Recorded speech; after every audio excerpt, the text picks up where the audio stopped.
Hi, my name is Brooke Tortorelli, and I'm a math major with a concentration in statistics at Monmouth University.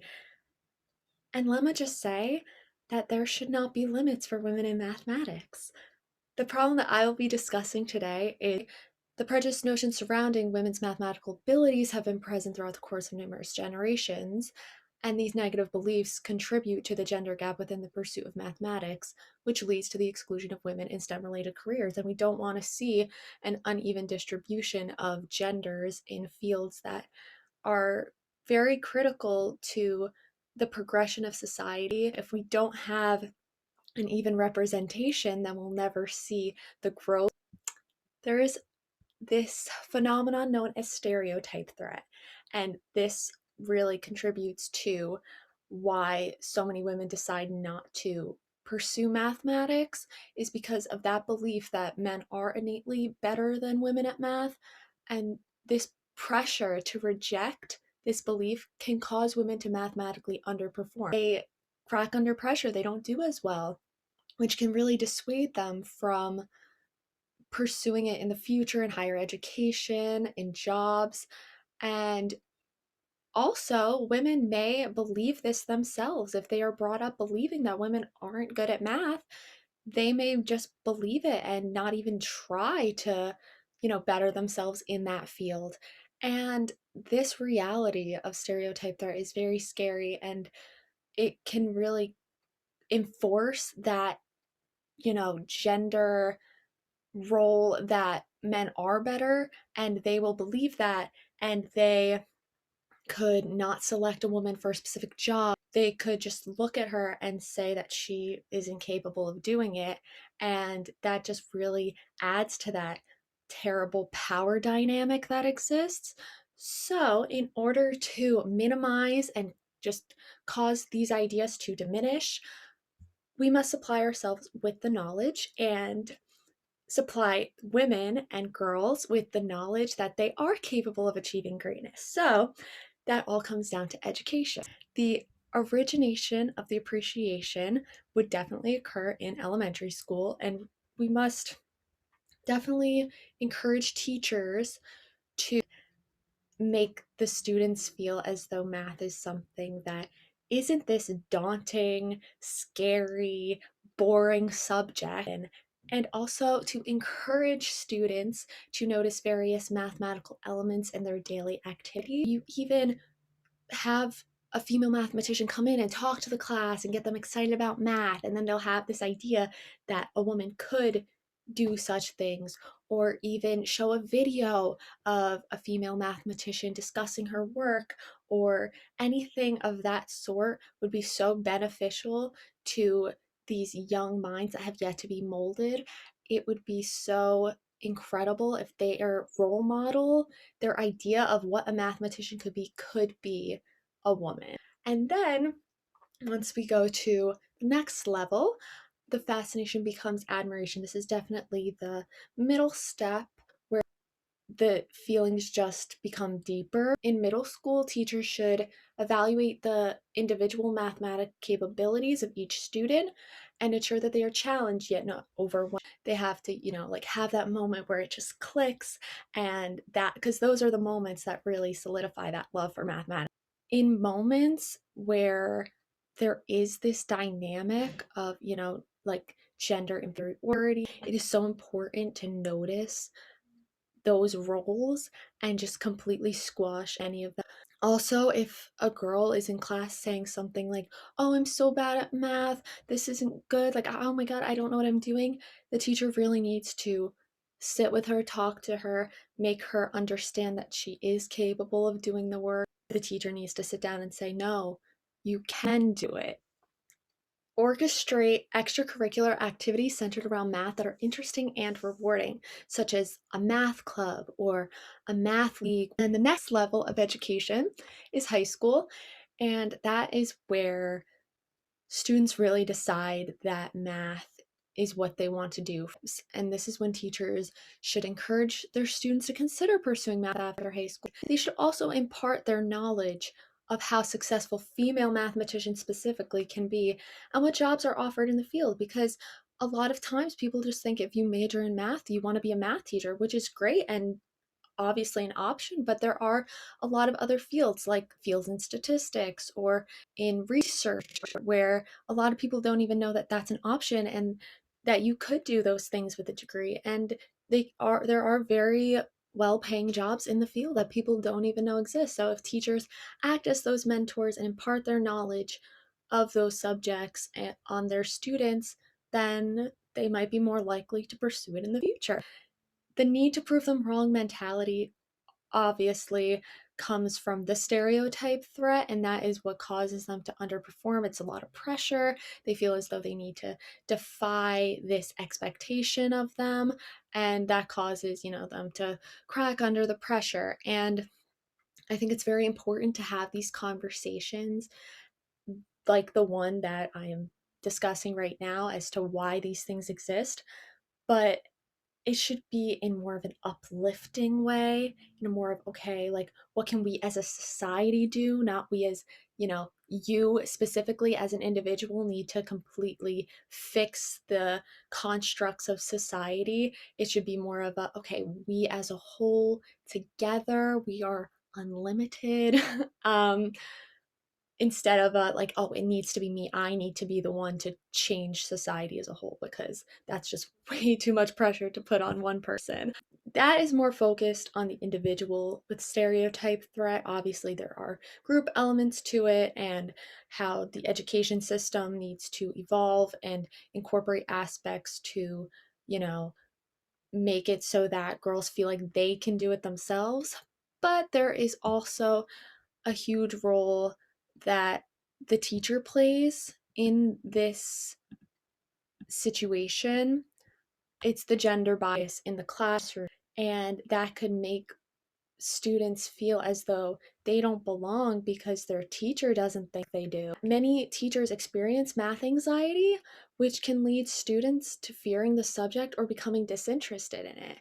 In fact, studies have shown that teachers with math anxiety view their male students as more mathematically apt than their female students.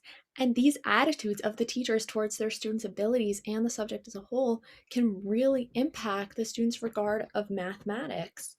So, in order to attempt to fix this problem, it is so important that teachers are taught how to communicate. It is important that trainings for educators and district evaluations surrounding this topic should be mandatory at every grade level and every subject of teaching. So, the focus on language of teachers is that those who teach subjects unrelated to math must be strongly discouraged from saying anything negative about a subject. For example, if an English teacher says something along the lines of, I was so bad at math in school, so I became an English teacher, that could cause a student who, let's just say, got a 40 on their math test to say, oh, well, since I did so badly on my math test, I don't have to pursue math in my life at all. I could just do something else, which is very harmful because that sets limits. Math teachers should never say things like, um, oh, well, you think this topic is hard, wait till you get to the next level of math. That'll increase math anxiety within the students. Also, things like, oh, the textbook will tell you, or figure it out on your own. They're going to associate math with this indifference, this lack of empathy and emotion. And math is and can be a very emotional thing. The things that different variables and different elements represent can be very emotional, and we can use math to solve so many world problems. So, to associate math with not caring and disinterest is so harmful for the student and anyone that pursues math. Everyone has different abilities, and everyone needs to have the information given to them in a way that they understand and that makes sense for how they learn, because everyone learns differently. However, if a teacher's initial reaction to a student is that they simplify what they are saying based off of their gender identity. That is extremely damaging. Talking to boys as if they're smarter, that's going to make them feel like they're better. And if talking to girls as if they are lesser, then that's going to make them feel that way. So there's really no need to simplify statements solely because of one's gender identity. The focus on attitude is extremely important when describing how teachers should be evaluated for how they conduct their classroom. There is no need to use a condescending tone when talking to students. The teacher should be the smartest person in the room about those subjects, and there is no need to prove that or to make students feel as though they are bothering them. That's why they're there. No one is born knowing the slope of the tangent line is the derivative, and they should be open to questions. They should encourage questions. They should encourage students to come to them and talk to them and not put up this cold front or this condescending tone whenever students speak to them. That also intertwines with the fact that it is essential that eye contact and welcoming body language are used when addressing every student. Because everyone makes mistakes. It's not the end of the world. It's school. It's where you're supposed to learn. It's where you're supposed to grow. And to really, make students feel bad about themselves if they make a mistake, it's just, it doesn't help anyone. It really doesn't. And very importantly, extremely, extremely importantly, it is crucial that teachers supply girls with the opportunity to speak about the subject without being interrupted. And, and that they never mansplain. That'll really cause that internalized misogyny to grow and blossom. And the focus on structure within the classroom. The dynamic of the classroom should never place the teacher at a higher regard than the students, even though the teacher should obviously, control the class and make it known that they know what they're talking about. It should never have that power struggle. There should always be mutual respect between everyone, or there should never be this, okay, so I'm going to partner a girl with a boy and they're going to work together. That just enforces this binary gender idea. This whole presentation, this whole concept, this whole thing is all about us just being human and doing math and respecting that we can all be good at math. But if we group and seat and select people based off of their gender, that completely defeats the whole purpose of expanding our ideas of what math could be and what we could be as a society. And students should never be encouraged or responsible to teach their peers. Peers should never be put against each other in that way to make one peer feel smarter than the other and then the other feeling as though they're not as smart. It really adds to that power dynamic. If a student isn't paying attention in class, talk to them about it. Maybe they're having a rough day. To embarrass a student in front of their peers who are already forming these notions about them based off of gender, based off of how they did on their last test, to call them out, to embarrass them, they're never going to want to go to math class again. In any mathematical proof, a lemma is a proven concept that is used as a stepping stone to prove an even larger concept.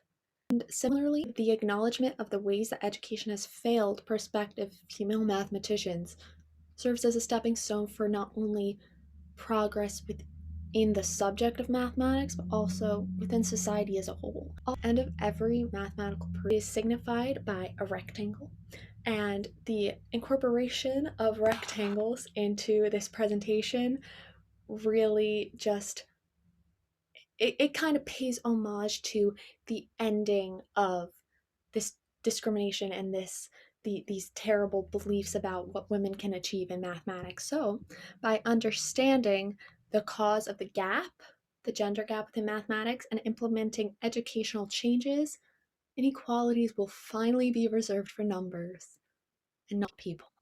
It is just so important that we all believe in ourselves because the limit does not exist for what any and all of us can achieve. Thank you.